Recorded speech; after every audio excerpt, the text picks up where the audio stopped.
और बहुत basic simple सा चैप्टर है जो आज हम इसकी कंप्लीट डिस्कशन करेंगे। फिर नेक्स्ट क्लास में हम इसके जो है वो एमसीक्यूज को सॉल्व करेंगे। केमिकल काइनेटिक्स एक ब्रांच ऑफ केमिस्ट्री जो डील करती है स्पीड ऑफ केमिकल रिएक्शन या रेट ऑफ केमिकल रिएक्शन के बारे में। कि कोई केमिकल रिएक्शन होता है वो कुछ स्पीड से होता है, कुछ रिएक्शन फास्ट होते हैं और कुछ रिएक्शन स्लो होते हैं, वो ऐसा क्यों करते हैं, और केमिकल रिएक्शन की जो स्पीड होती है उसको किस तरह से कैलकुलेट किया जाता है, वो हम इस चैप्टर में पढ़ते हैं केमिकल काइनेटिक्स के अंदर। ठीक है, तो ये डेफिनेशन हो गया सिंपल कि वो ब्रांच ऑफ केमिस्ट्री है जिसमें हम रेट ऑफ केमिकल रिएक्शंस के बारे में पढ़ते हैं और उन फैक्टर्स के बारे में पढ़ते हैं जो रेट ऑफ रिएक्शन पर अफेक्ट करते हैं, मतलब रिएक्शंस को फास्ट या स्लो करते हैं। रेट ऑफ रिएक्शन की जब बात की जाती है तो उसको दो तरह से हम देखते हैं रेट ऑफ रिएक्शन को, स्पीड ऑफ रिएक्शन। तो जब हम रेट ऑफ रिएक्शन की बात करें तो केमिस्ट्री में हम जिसको रेट कह रहे होते हैं तो वही चीज़ हमारी जो है वो स्पीड कहलाती है। तो मतलब रेट ऑफ रिएक्शन या speed of reaction they both are same things. तो दो तरह से रेट्स ऑफ रिएक्शन हमारे पास होते हैं, एक हमारे पास होता है एवरेज रेट ऑफ रिएक्शन और एक हमारे पास होता है instantaneous rate of reaction. Average rate of reaction क्या होता है कि the concentration of reactant consumed और the concentration of product produce per unit time, कि यूनिट टाइम के अंदर कितना रिएक्टेंट जो है वो प्रोडक्ट बन गया। दोनों टर्म्स में कह सकते हैं, रिएक्टेंट के टर्म्स में भी प्रोडक्ट के टर्म में भी, कि जब रिएक्टेंट प्रोडक्ट बन रहा है तो यूनिट टाइम में या पर सेकंड उसकी कंसंट्रेशन में क्या चेंजिंग आ रही है, रिएक्टेंट कितना डिसअपियर हो रहा है पर सेकंड या प्रोडक्ट अपियर कितना हो रहा है पर सेकंड। इस लिहाज से हम उसको बताते हैं रेट ऑफ रिएक्शन कि चेंज इन कंसंट्रेशन पर unit time is called rate of reaction, कि यूनिट टाइम में कितना कंसंट्रेशन चेंज हो रहा है। इसको हम एवरेज रेट ऑफ रिएक्शन कहते हैं, delta x upon delta T से शो करते हैं, टी इज फॉर टाइम और डेल्टा एक्स फॉर कंसंट्रेशन। अच्छा, अब दोनों तरह से अपीयरेंस ऑफ प्रोडक्ट भी हो सकती है, डिसअपीयरेंस ऑफ रिएक्टेंट भी हो सकता है। अगर हम अपीयरेंस ऑफ प्रोडक्ट की बात करें तो रेट ऑफ रिएक्शन हो जाता है delta x upon delta T. अगर हम डिसअपीयरेंस ऑफ रिएक्टेंट की बात करें तो ठीक है, वहाँ कंसंट्रेशन कम हो रही होती है, तो हो जाता है minus delta x upon delta T. तो बस माइनस का एक डिफरेंस आ जाता है उसके साथ जब हम प्रोडक्ट और रिएक्टेंट के लिहाज से बात करते हैं। इसी तरह से नेक्स्ट हमारे पास होता है इंस्टेंटेनियस रेट ऑफ रिएक्शन, जिसको हम लोग वेलोसिटी ऑफ रिएक्शन भी कहते हैं। इंस्टेंटेनियस, जैसे कि आपने फिजिक्स में पढ़ा होगा इंस्टेंटेनियस वेलोसिटी के बारे में। तो इंस्टेंटेनियस जब हम बात करते हैं, लाइक जब हम बात करते हैं एवरेज वेलोसिटी की, तो हम बात करते हैं कि अगर कोई बंदा यहाँ से लेकर यहाँ तक टोटल जो है वो 10 मीटर का फासला है, टोटल ये 10 मीटर का फासला है और 10 मीटर का फासला किसी ने जो है वो 5 सेकंड में तय कर लिया, तो एवरेज निकालने के लिए क्या करते हैं कि बस 10/5 कर लेते हैं तो 2 आ जाता है। उसका मतलब कि 2 मीटर पर सेकंड के रफ्तार से इसने ट्रैवल किया, तो ये एवरेज कहलाता है। और अगर हम इस पूरे यहाँ से यहाँ तक अगर हम इसको डिफरेंट छोटे छोटे पार्ट्स में डिवाइड कर लें, अगर हम इसको छोटे छोटे पार्ट्स में डिवाइड कर दें इस पाथ को, तो छोटे से पार्ट की अगर हम वेलोसिटी कैलकुलेट करें तो that is called instantaneous velocity. Same ऐसा ही अगर हम रेट ऑफ रिएक्शन कैलकुलेट करें with a small interval of time, short interval of time, तो वो रेट ऑफ रिएक्शन कहलाता है इंस्टेंटेनियस रेट ऑफ रिएक्शन। इसको हम शो करते हैं D x upon d T से। तो ये डेल्टा के मतलब मैंने बताया था कि डेल्टा के मतलब होता है बिग चेंज, एक बड़ा चेंज आ रहा है तो डेल्टा लिखते हैं, और डी जब हम लगाते हैं ना तो डी लगाते हैं उस वक्त जब चेंज बहुत स्मॉल हो। ठीक है, तो D x upon d T से इसको शो करते हैं। यूनिट क्या आ जाएगी, तो डी एक्स आपका हो गया मोलैरिटी, ठीक है, और ये और टी आपके पास यहाँ पर हो गया टाइम। तो मोलैरिटी तो हो गया मोल पर डीएम क्यूब और नीचे टाइम होता है पर सेकंड, तो मोल पर डीएम क्यूब पर second, this is the unit of unit of rate of reaction. चाहे वो एवरेज हो चाहे वो इंस्टेंटेनियस हो, रेट ऑफ रिएक्शन की यूनिट सेम रहती है, वो यही रहती है। ठीक है, उसके बाद रेट लॉ हमारे पास होता है, ये पूरे लॉ की डेरिवेशन नहीं करनी होती है हमें, बस ये हमें पता होना चाहिए कि रेट ऑफ रिएक्शन अगर हमें कैलकुलेट करना है तो उसके लिए हमारे पास this is the formula here. उसके लिए हमारे पास ये एक फॉर्मूला होता है कि d x upon d t is equal to k into a into b, मतलब कि ये रेट ऑफ रिएक्शन के डेनोशन है, delta x upon delta d x upon d t, that is rate of reaction equal to k. के यहाँ पर क्या है, के इज कॉल्ड रेट कांस्टेंट, के यहाँ पर रेट कांस्टेंट है और ये ए और बी कंसंट्रेशन है रिएक्टेंट्स की। ठीक है, तो ये रेट एक्सप्रेशन पूरा का पूरा कहलाता है। ठीक है, तो अच्छा, अगर कंसंट्रेशन तमाम रिएक्टेंट की 1 मोलर हो, तो ये ए भी 1 मोलर होगा और बी भी 1 मोलर होगा, तो फिर इस के को हम कहेंगे स्पेसिफिक रेट कांस्टेंट। फिर ये स्पेसिफिक रेट कांस्टेंट कहलाएगा जब हम स्पेसिफाई कर देंगे दोनों के कंसंट्रेशन 1 यूनिट, अगर कंसंट्रेशन है यूनिट में अगर आ जाएंगे तो सूरत में स्पेसिफिक रेट कांस्टेंट कहलाएगा। ठीक है, अच्छा, जब हम बात करें कि रिएक्शन के टाइप्स की बात करें स्पीड के लिहाज से, तो 3 तरह के रिएक्शंस होते हैं बाय स्पीड। उसमें से एक हमारे पास होता है स्लो रिएक्शन, कुछ हमारे पास होता है फास्ट रिएक्शन, और कुछ हमारे पास होता है मॉडरेट रिएक्शन। स्लो रिएक्शन जो बहुत स्लो होंगे, आहिस्ते होंगे, और स्लो रिएक्शंस का रेट कैलकुलेट नहीं किया जा सकता, वो इतने स्लो होते हैं। स्लो मतलब आराम से होता है। इस रेडियो एक्टिविटी आप जानते हैं ये स्लो रिएक्शन है। वैसे इसमें कुछ बहुत फास्ट भी होता है, चूंकि आप जानते हैं कुछ एलिमेंट्स हैं रेडियो एक्टिविटी के ही, रेडियो एक्टिव एलिमेंट्स ऐसे हैं जिनका डिके जो है वो 10 की पावर माइनस सेकंड्स में, मतलब सेकंड से पहले वो डिके कर जाते हैं, इतने फास्ट भी हैं। और कुछ होते हैं तो पोलोनियम जैसे हैं तो वो 44,000 ईयर्स लग जाते हैं उनको डिके होने में। तो रेडियो एक्टिविटी को इस तरह से हम स्लो फिनोमेना भी कह सकते हैं कि बहुत स्लो होता है। Formation of diamond from carbon, के कोयले का हीरा बन जाना, ये बहुत स्लो एक प्रोसेस है जो एक कोयल के डायमंड बनने की होती है। इस तरह कुछ हमारे पास फास्ट रिएक्शन होते हैं। फास्ट रिएक्शन के रेट भी कैलकुलेट नहीं किया जा सकता। रिएक्शन का जो रेट कैलकुलेट होता है वो जस्ट मॉडरेट रिएक्शंस का हो रहा होता है, ठीक है। तो इतने फास्ट होते हैं कि आप इसके स्पीड कैलकुलेट कर ही नहीं सकते हैं, आप बता ही नहीं सकते कि यूनिट टाइम में कितनी कंसंट्रेशन में चेंजिंग आ रही है। फॉर एग्जाम्पल जो आयनिक रिएक्शंस होते हैं ना, Na+Cl2 NaCl, तो ये सारे जो है वो आपके फास्ट रिएक्शंस होते हैं। एक्सप्लोजन हो गया, कंबस्टन हो गया, इन सब का रेट कैलकुलेट नहीं होता। मॉडरेट रिएक्शन जिनका रेट कैलकुलेट हो सकता है वो सारे ज़्यादातर ऑर्गेनिक रिएक्शंस होते हैं कोवेलेंट वाले, तो वो सारे मॉडरेट रिएक्शन होता है। फॉर एग्जांपल एसिडिफिकेशन होता है जिसमें कार्बोक्सिलिक एसिड और अल्कोहल्स मिलकर एस्टर और वाटर की फॉर्मेशन करते हैं, तो वो लगभग 10 मिनट 5 मिनट में कवर होता है वो रिएक्शन, तो वो रेट कैलकुलेट किया जा सकता है। तो 3 तरह की रिएक्शन है स्पीड के लिहाज से। उसके बाद एक थ्योरी हमारे पास होती है चैप्टर 8 में, कोलिजन थ्योरी, टकराने वाली थ्योरी। ये बताता है कि रिएक्शन होता किस तरह से, फिजिबिलिटी किस तरह बनती है रिएक्शंस की। तो आप सब जानते हैं कि रिएक्टेंट्स के पास एक एनर्जी होती है उनके मॉलिक्यूल्स के मूवमेंट की वजह से, जिसको हम काइनेटिक एनर्जी भी कह सकते हैं और इसी को हम इंटरनल एनर्जी भी कह सकते हैं, ठीक है। तो वो एनर्जी जो पोजेस करता है कोई रिएक्टेंट, उसको हम इंटरनल एनर्जी कहते हैं। और प्रोडक्ट की अपनी एनर्जी होती है जिसको थ्रेशोल्ड एनर्जी कहा जाता है, ठीक है। जब प्रोडक्ट बनता है तो अब किसी रिएक्शन को कंप्लीट होना है, ठीक है। जैसे रिएक्टेंट की बात अगर मैं कर लूँ, ये रिएक्टेंट है और ये बन रहा है प्रोडक्ट, तो रिएक्टेंट की जो एनर्जी हो रही है बच्चों, तो that is internal energy. Let's say कि वो 10 जूल है, 10 जूल रिएक्टेंट की एनर्जी है, और प्रोडक्ट की एनर्जी जो 50 जूल है, तो this is called the threshold energy, जो प्रोडक्ट की एनर्जी है, ठीक है। अब रिएक्टेंट को अगर प्रोडक्ट में कन्वर्ट होना है तो उसको कितनी एनर्जी चाहिए होगी, 50 - 10, मतलब 40 जूल एनर्जी अगर उसको मिल जाए तो रिएक्टेंट प्रोडक्ट में कन्वर्ट हो जाएगा। तो ये जो 50 - 10 है threshold energy minus internal energy, इसी को हम लोग क्या कहते हैं, एक्टिवेशन एनर्जी। थ्रेशोल्ड तक पहुंचने के लिए रिएक्टेंट को जितनी एनर्जी की रिक्वायरमेंट होती है वो एक्टिवेशन एनर्जी कहलाती है।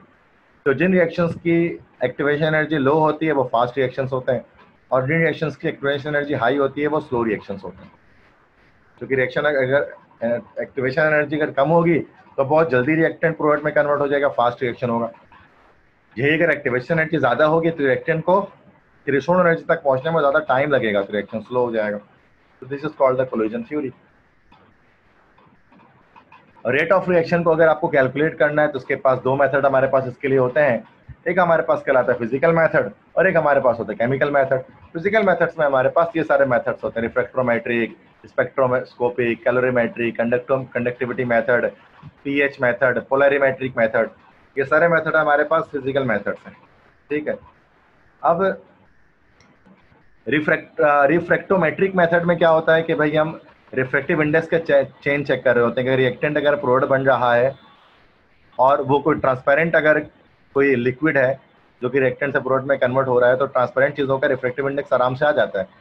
तो हम रिफ्रैक्टिव इंडेक्स की कैलकुलेशन करके हम चेक करते हैं कि आखिरकार कितना रिएक्टेंट प्रोडक्ट में कन्वर्ट हो रहा है। सब इसी तरह से स्पेक्ट्रोस्कोपिक मेथड में क्या होता है कि अल्ट्रावायलेट या इंफ्रारेड रेडिएशंस की अब्जॉर्प्शन होती है कि रिएक्टेंट्स हैं तो उनमें हम यूवी रेस को अब्जॉर्ब करवा देते हैं, तो उसके बाद वो एमिशन करता है तो स्पेक्ट्रा ऑब्टेन होता है। उस स्पेक्ट्रा को देखकर हम बताते हैं रिएक्शन की स्पीड। और स्पेक्ट्रा आप जानते हैं कि स्पेक्ट्रा को देखने के लिए स्पेक्ट्रोस्कोप हमारे पास होता है, स्पेक्ट्रोस्कोपी मेथड इसको हम कहते हैं।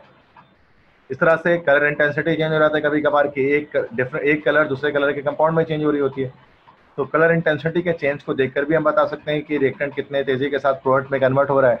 ये कैलोरीमेट्रिक मेथड कहलाता है। तो कलर चेंज उस वक्त से हो रहा होता है जब वेवलेंथ चेंज हुई होती है, हीट एनर्जी चेंजेस आ रही होती है उसके अंदर।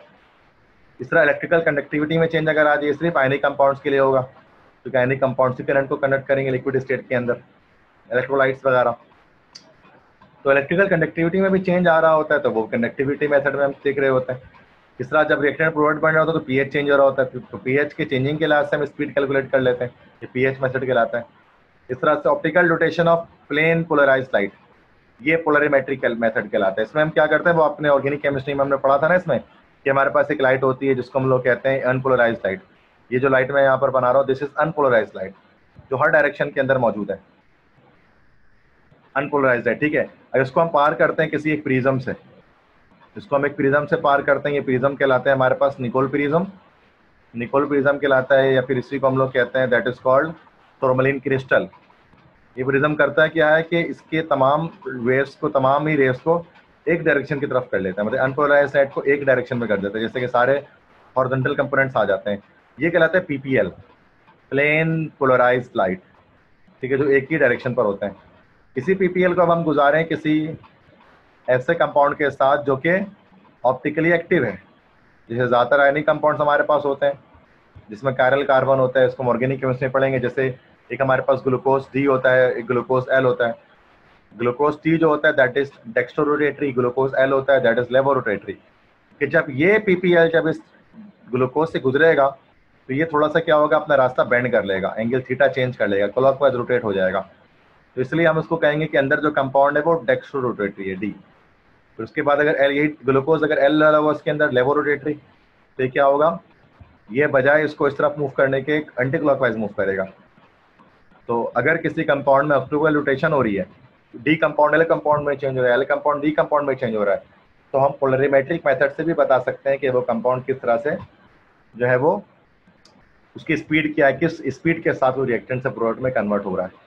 ठीक है स्टूडेंट्स, तो सारे फिजिकल मेथड आपको समझ में आ गए, refractometric, spectroscopic, colorimetric, conductivity, pH method, polarimetric method. तो बस सिंपल एक जो लाइन वर्ड्स मैंने बता दिए बस वो याद रखें आप इसमें। ठीक है, बहुत डिटेल में नहीं जाना इसमें, वरना तो फिर एप्टीट्यूड में तो हम इतना डिटेल में डिस्कस नहीं करेंगे उसको, बस इस तरह से ही डिस्कस करेंगे। अब एक रेट ऑफ रिएक्शन को कैलकुलेट करने के केमिकल मेथड भी होता है, केमिकली भी हम इसको कैलकुलेट कर सकते हैं। और इसकी केमिकल कैलकुलेशन, केमिकली इसको कैलकुलेट करने के लिए फिर हम क्या करते हैं कि लेट्स से कि हम कोई जैसे कि एसिडिफिकेशन रिएक्शन करवा रहे हैं। अब एसिडिफिकेशन करा रहे हैं तो उसके अंदर आपके पास जो है वो एसिड है। ठीक है, तो एसिड है, एसिड के साथ आपने फिर जो है वो अल्कोहल यूज़ किया है। ठीक है, कोई भी अल्कोहल यूज़ करेंगे और अल्कोहल आखिरकार फिर क्या होगा, आगे जाकर ये कन्वर्ट होगा, इसके साथ एस्टर बनेगा और एस्टर के साथ वाटर बन जाएगा। ठीक है, दिस इज कॉल्ड एसिडिफिकेशन। अब ये रिएक्शन जब कराया जा रहा होता है तो एसिड की कंसंट्रेशन टाइम टू टाइम कम हो रही होती है, तो हम क्या करते हैं कि हर थोड़ी देर के बाद, जैसे कि हर 5 मिनट के बाद इसकी रिएक्शन को हम रोकते हैं। चाहिए वार्म करने पे रिएक्शन हो रहा था, वार्म मतलब थोड़ा जब गर्म करते हैं ना, हीट करते हैं, तो ये रिएक्शन हो रहा होता है। तो हम इसमें क्रस्ट आइस डाल लेते हैं, पिसा हुआ बर्फ डाल लेते हैं, तो रिएक्शन रुक जाता है। रिएक्शन के रुकने के बाद एसिड की कंसंट्रेशन टाइट्रेशन के थ्रू हम कैलकुलेट कर लेते हैं किसी एक टाइम पर। कैलकुलेट कर ली, जैसे कि वो कोई भी, जैसे कि 2 मोलर आ गए, फिर हमने दोबारा क्या किया कि हीट कर दे, दोबारा रिएक्शन कर दे, फिर 5 मिनट के बाद कैलकुलेट कर लेते हैं कि एसिड कितना चेंज हुआ। इस तरह से हम क्या करते हैं, रिएक्शन का रेट कैलकुलेट करते हैं कि यूनिट टाइम में कितनी कंसंट्रेशन चेंज हो रही है, रिएक्टेंट प्रोडक्ट में कन्वर्ट हो रहा है। तो इसमें जो हम केमिकल रिएक्शन करवा कर चेक कर रहे हैं, तो that's why it is called chemical method. तो केमिकल मेथड्स भी होते हैं, फिजिकल मेथड्स भी हमारे पास होते हैं। ऑर्डर ऑफ रिएक्शन के बारे में आप जानते हैं कि अगर किसी रेट एक्सप्रेशन के अंदर जितने भी रिएक्टेंट्स हैं, ठीक है, उन सब के जो पावर लगा एक्सपोनेंट उसको जब ऐड कर दें तो वो ऑर्डर ऑफ रिएक्शन कहलाता है। इसी ऑर्डर ऑफ रिएक्शन को जो है वो हम कहते हैं मॉलिक्यूलरिटी ऑफ द रिएक्शन भी कहते हैं। तो आप चाहे ऑर्डर ऑफ रिएक्शन कह दो या चाहे आप उसको कह दो मॉलिक्यूलरिटी, तो एक ही बात है। ठीक है, तो ऑर्डर ऑफ रिएक्शन या molecularity of reaction they both are same things. अब जैसे ऑर्डर के लिहाज से क्या रिएक्शन होता है, first order, second order, third order. मिसाल के तौर पर रिएक्शन हो रहे हैं यहाँ पर, जैसे कि एक ही रिएक्टेंट्स के अंदर जैसे अमोनिया है, ठीक है, अब अमोनिया गैस अगर है और अमोनिया गैस डिकम्पोज हो जा रहा है 2 कंपाउंड्स में, जैसे कि नाइट्रोजन में और हाइड्रोजन में, तो यहाँ पे N2+H2, यहाँ पर अगर आप देखोगे तो अमोनिया पे 2 लगाना पड़ता है बैलेंस करने के लिए, यहाँ पर 3 लगाना पड़ता है। तो जब आप इसके रेट एक्सप्रेशन निकालोगे तो क्या होगा कि ब्रैकेट पर जैसे अमोनिया लिखोगे रेट एक्सप्रेशन में, तो अमोनिया लिखने के बाद आपको जो है वो क्या करना पड़ेगा, यहाँ पर स्क्वायर लगाना पड़ेगा। तो ये इसका मतलब ये सेकंड ऑर्डर रिएक्शन हो गया। अगर यहाँ पर 1 होगा तो फर्स्ट ऑर्डर होगा, 3 आ जाएगा तो फिर थर्ड ऑर्डर हो जाएगा। तो इस तरह से हम ऑर्डर किया। तो कुछ हमारे पास जीरो ऑर्डर रिएक्शंस भी होते हैं। जीरो ऑर्डर रिएक्शंस कौन से रिएक्शंस होते हैं? जितने भी हमारे पास फोटोकेमिकल रिएक्शंस हैं, फोटोकेमिकल रिएक्शंस जितने भी हमारे पास मौजूद हैं, मतलब ऐसे तमाम रिएक्शन जिनमें लाइट मौजूद होती है, जैसे फोटोसिंथेसिस वगैरह, तो वो सारे जीरो ऑर्डर रिएक्शंस होते हैं। इस तरह स्लो और फास्ट रिएक्शन जितने भी होते हैं, बहुत स्लो बहुत फास्ट, रस्टिंग हो गया या फिर कंबस्शन हो गया, ये भी जीरो ऑर्डर होते हैं। ये ऐसे रिएक्शन में को सूडो मॉलिक्यूल हो, सूडो मॉलिक्यूल से किसे कहते हैं? जो एक्सेस में हो, ज़्यादा बड़ी तादाद में कोई हो। जैसे कि जब हम बात करते हैं क्लोरिनेशन ऑफ मीथेन की, तो हमारा जो क्लोरीन होता है Cl2 वो एक्सेस में होता है, बड़ी मिकदार में होता है, तो उसको हम सूडो मॉलिक्यूल कहते हैं। तो इन तमाम तरह के रिएक्शंस का हम रेट जो है वो कैलकुलेट नहीं कर पाते, फोटोकेमिकल रिएक्शंस का, स्लो फास्ट रिएक्शन का और सूडो मॉलिक्यूल इन्वॉल्वमेंट वाले रिएक्शंस का, इसलिए हम उन्हें जीरो ऑर्डर रिएक्शन कहते हैं। और याद रखिए जो ऑर्डर ऑफ रिएक्शन होता है उसको हम एक्सपेरिमेंटली डिटरमाइन करते हैं। मतलब आप ऐसा तो निकाल कर दिखा दे रहे हो कि भाई 2 निकल जा रहा है, लेकिन जो रियल वैल्यू उसकी होती है, एक्चुअल वैल्यू, वो एक्सपेरिमेंट्स के थ्रू डिटरमाइन हो रही होती है। ठीक है, तो मॉलिक्यूलरिटी तो सेम वही बता दिया इसमें कि ऑर्डर ऑफ रिएक्शन को ही कहते हैं। अब factors affecting rate of reaction की जब हम बात करेंगे कि कब रिएक्शन फास्ट होता है और कब रिएक्शन जो है वो स्लो हो रहा होता है। ठीक है, क्या फैक्टर्स है जो रिएक्शन को फास्ट कर देते हैं या स्लो कर देते हैं? तो सबसे पहले चीज़ तो कंसंट्रेशन है। हमें याद रखना है कि जब भी कंसंट्रेशन ज़्यादा होगा रिएक्टेंट्स का, तो उस सूरत में रिएक्शन की स्पीड ज़्यादा होगी।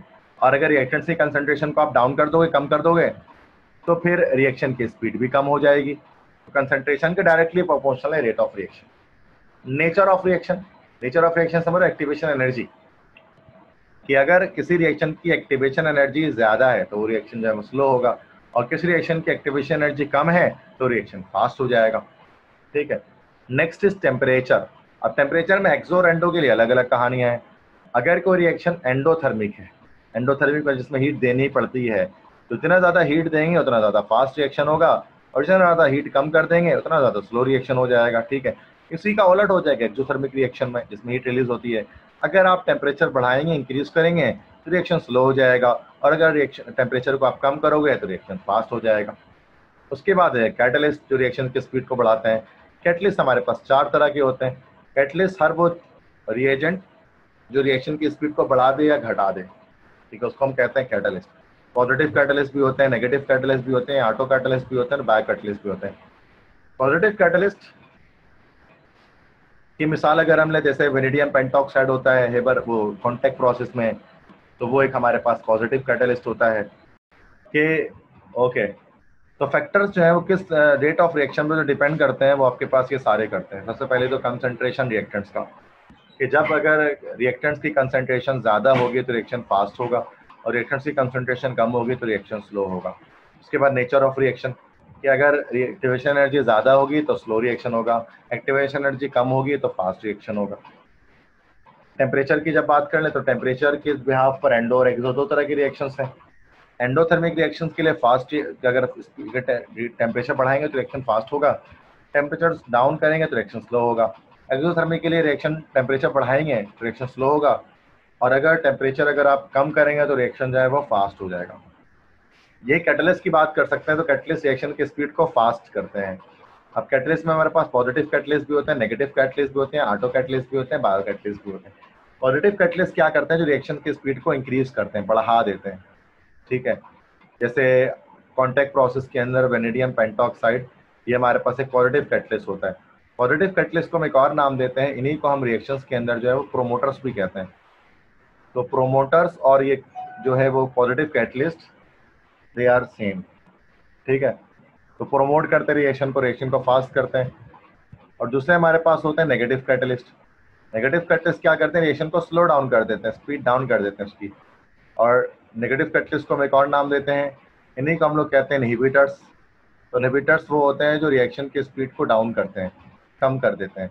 और ये कैसे कम करते हैं? एक्टिवेशन एनर्जी को डिक्रीज करके, ये जो है वो एक्टिवेशन एनर्जी को इंक्रीज करके रिएक्शन को जो है वो फास्ट कर देते हैं, इनहिबिटर्स कहलाते हैं ये। ठीक है, जैसे कि ग्लिसरीन जो है वो इनहिबिटर होता है। जब इसको हाइड्रोजन पेरोक्साइड की डिकम्पोजिशन की जाती है तो ग्लिसरीन को हम एज अ इनहिबिटर इस्तेमाल कर रहे होते हैं। ऑटो कैटलिस्ट क्या होता है? तो ऐसा कैटलिस्ट जो कि रिएक्शन में ऑटोमेटिकली खुद जनरेट हो जाए, आप बाहर से ना डालें बल्कि रिएक्शन में खुद ब खुद बन जाए। जैसे कि जब हम करते हैं ना वो कोई रिडॉक्स टाइट्रेशन जब हम कर रहे होते हैं, तो रिडॉक्स टाइट्रेशन के अंदर जब KMnO4 वर्सेस KMnO4 के जब टाइट्रेशन हम करते हैं ना, लाइक KMnO4 वर्सेस उसके साथ करते हैं, FeSO4 के साथ करते हैं, ठीक है। तो उसमें क्या होता है कि जब रिएक्शन के इन आफ्टर द रिएक्शन, जब रिएक्शन कंप्लीट हो जाता है, जब रिएक्शन चल रहा होता है, तो सूरत में एक कंपाउंड बनता है हमारे पास, that is MnSO4, manganese sulphate. जो MnSO4 होता है या मैंगनीज +2 जिसके अंदर मौजूद होता है, ये MnSO4 असल में एक ऑटो कैटलिस्ट होता है इन रिडॉक्स रिएक्शन, जो रिएक्शन की स्पीड को फास्ट करता है। तो अगर किसी रिएक्शन में प्रोडक्ट कैटलिस्ट का काम करना शुरू करते हैं तो ये आपके पास जो है एंजाइम्स कहलाते हैं। एंजाइम्स क्या करते हैं? बायोकैटलिस्ट क्या करते हैं? ये बायोकेमिकल रिएक्शंस को फास्ट करते हैं, या हम ये कह सकते हैं कि ये माइक्रो ऑर्गेनिजम्स होते हैं जो एज अ कैटलिस्ट वर्क कर रहे होते हैं, उसको हम बायोकैटलिस्ट कहते हैं एंजाइम्स को। ये खुद एक माइक्रो ऑर्गेनिज्म होते हैं और एज अ कैटलिस्ट रिएक्शन में यूज हो रहे होते हैं। इस तरह से एक और फैक्टर हमारे पास होता है सरफेस एरिया ऑफ रिएक्टेंट्स। इतना ज़्यादा सरफेस एरिया कांटेक्ट में होगा रिएक्टेंट्स का, प्रोडक्ट के आपस में रिएक्टेंट्स का, तो वो उतने ज़्यादा फास्टर रिएक्शन करेंगे। और अगर सरफेस एरिया कम होगा तो सूरत में जो है वो क्या होता है कि स्लो रिएक्शन हो रहा होता है। इसलिए क्या होता है कि जो चंक्स ऑफ मार्बल है, मार्बल के छोटे छोटे पीसीज हैं, वो ज़्यादा तेज़ी के साथ रिएक्शन कर जाते हैं बनिस्बत मार्बल के बड़े पीस के, जब उसको HCl में डाला जाता है। तो सरफेस कॉन्टेक्ट जितना ज़्यादा बन रहा होगा उतना ज़्यादा फास्टर रिएक्शन हो रहा होगा। Next is radiation. रेडिएशन के बारे में तो आप जानते हैं कि रेडिएशन में क्या होता है कि हम यहाँ पर बात करते हैं फोटोकेमिकल रिएक्शंस के बारे में। ऐसे रिएक्शंस जो कि डिपेंड करते हैं लाइट पर, जो लाइट के होने पर या लाइट से फोटोन लेकर रिएक्शन प्रोसीड करते हैं, वो रेडिएशंस कहलाते हैं। तो उनमें क्या होता है कि जितने ज़्यादा सनलाइट होगी, जितने ज़्यादा रेडिएशन होंगे उतना फास्टर रिएक्शन हो जाएगा। फोटोकेमिकल रिएक्शंस के लिए ये बात होती है, रेडिएशन भी अफेक्ट करती है रेट ऑफ रिएक्शन पे। मिसाल के तौर पे बहुत सारे जैसे सिल्वर नाइट्रेट AgNO3, वो आप उसको अगर आप काले शीशी के अंदर रखेंगे, रोशनी के बजाय अंधेरे में रखेंगे, तो वो रिएक्शन नहीं करेगा, काफ़ी लंबे अरसे तक महफूज रहेगा। और अगर आप उसको नॉर्मली खुले में आप छोड़ दें 2-3 दिन, तो रोशनी उसके साथ रिएक्शन करके उसको कंपाउंड चेंज कर देती है, डिकम्पोजिशन कर देती है सिल्वर नाइट्रेट में। तो ये आपके रेडिएशन भी फैक्टर करता है रेट ऑफ रिएक्शन पे, स्पीड ऑफ रिएक्शन पे। These are the 6 factors which affect the rate of reaction. And after that, I think it will be the last of the slide of chapter number 8. So this in a fast manner, I discussed you each and everything about chapter number 8, chemical kinetics.